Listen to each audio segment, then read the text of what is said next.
This man is Jared Meyer, Senior Fellow at the Foundation for Government Accountability. Jared, I just don't understand why so many Democrats who are running for the presidency in 2020 would even vaguely support this economic nonsense. Can you explain it?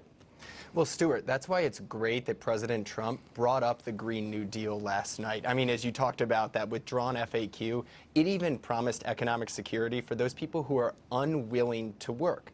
And the president rightly understands that progressives' vision of the Green New Deal isn't just going to help the very few Americans who are unwilling to work.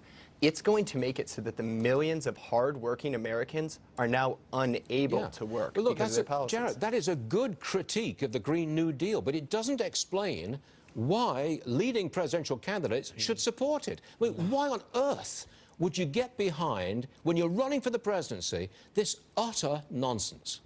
Well, I think the idea was the Green New Deal was supposed to be a vague framework to just signal to progressive voters that leading 2020 contenders should be taken seriously, at least by their base. But what happened is with that botched FAQ coming out, it showed Democrats true intentions, and that is to move our economy, which right now is over 80% of energy coming from nuclear and fossil fuels, completely down to zero, from 80 to zero in 10 years. It would completely destroy our economy and be a government takeover. But do you think that climate change is that big a threat?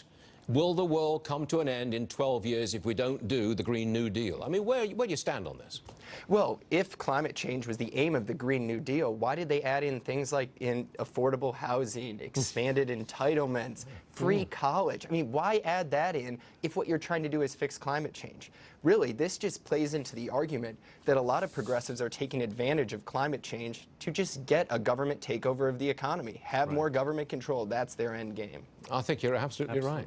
You are dead right about that. This is radical environmental socialism with the stress on socialism at the end.